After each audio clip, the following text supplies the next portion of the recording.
and police rivalry, and police rivalry, and police rivalry, and police rivalry. Pepe Nigerian police living wage. Pepe Nigerian police living wage.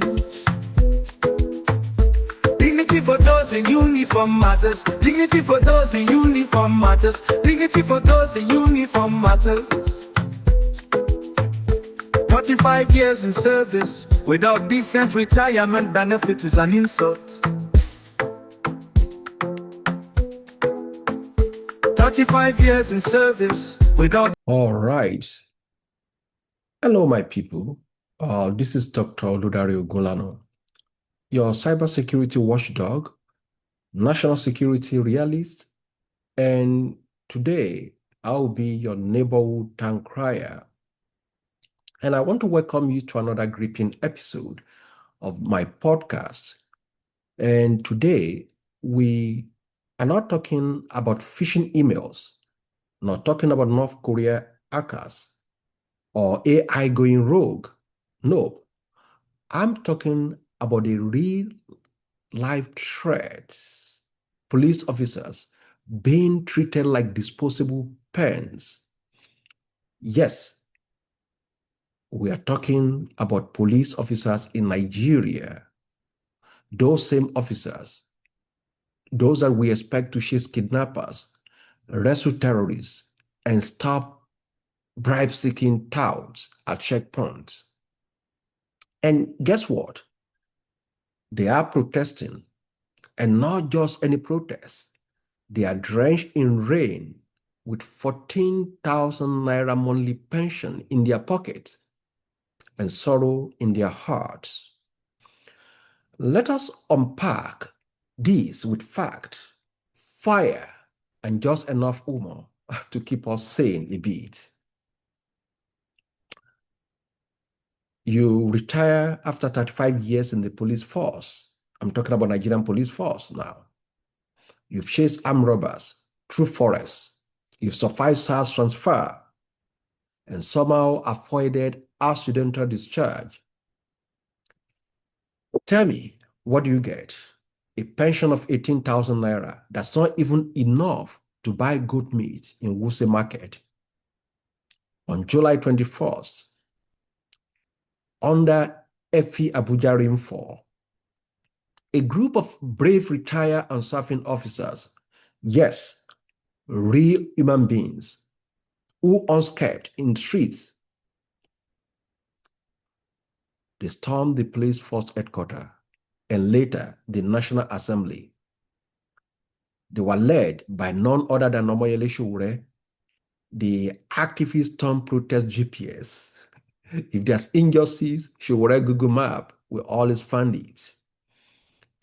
And one of the protesters had a placard that said, "Pay police living wage. Hunger is a criminal offense." Well, let me say this. You deserve a round of applause and possible a TED Talk for that placard. Even Showore's smartest glasses weren't spared. It was adopted by a plainclothes officer mid-protest. Well, we should be grateful it wasn't his shoes that was stolen there, right? So let's not joke too much. The implications are so scary. Imagine police force that's hungry, broke. Imagine a police force that's hungry, broke, frustrated, and sees every checkpoint as a chance to make it back. And that's not police force. It is a national liability. Officers buy their own uniforms. Promotions are like lottery tickets, unless you are somebody. Housing is a joke. Most barracks look like leftover building from the Cold War era. When you're talking about mental health services, none. Please, Nigerian policemen don't cry. They don't cry. They only shake it off until breakdown comes. And they find someone to lead them in the person of Omoyele Sowore. And then there is these politicians, the same ones who call the police when their cat goes missing. The same people using them to chase protesters, intimidate voters, and guard their girlfriends and their baby mamas. You can't eat dignity, but you can die from its absence. Again, you cannot eat dignity, but you can as well die when you don't have dignity at all. Let's take a mental trip abroad, just in our mind. You don't need visa to do that. In the United States, you've got what we call fraternal order of police. They don't just protect officers, they negotiate $1 million pensions, mental health coverage, and legal protection. If you slap a US cop, just get ready to speak to their lawyer. In the United Kingdom, they've got the police federation. When you mess with one Bobby, and 10,000 more will write to parliament. Let's go to South Africa. We have SAPO. SAPO says, don't deploy my members to the bush without air conditioning and hazard pay. In Canada, we have the RCMP. The RCMP has pensions so solid, even Montiers wear smiles at every point in time. But meanwhile, in Nigeria, no unions, no insurance, no representation, just hope, prayers, and your Oga's mood swing. That's what determines what you get. So we expect officers to be Robocop by day and beggars by night. That's what we have. So unfortunate. And again, I would thank Omoyele Sowore for leading that on the 21st July. Let me quickly walk you through the lives of a typical Nigerian officer. From recruitment, just bring 2 passport photos, a letter from a senator, and small appreciation for logistics. When talk about training, march, shoot, shout, no psychology, no ethics. Just learn to say, stop there, who you be. And when it comes to deployment, if you are lucky, they will send you to Mopo. If not, you will end up controlling traffic in 42-degree heat all the time. And when you are talking about service years, you spend 20 years in chasing criminals, sleep in barracks with broken plumbing, buy your own bullet sometimes, buy your own uniform, buy your own shoe. And when it comes to time of retirement, they will tell you, go home, take this 14,000 naira monthly, and don't come back unless it is for burial.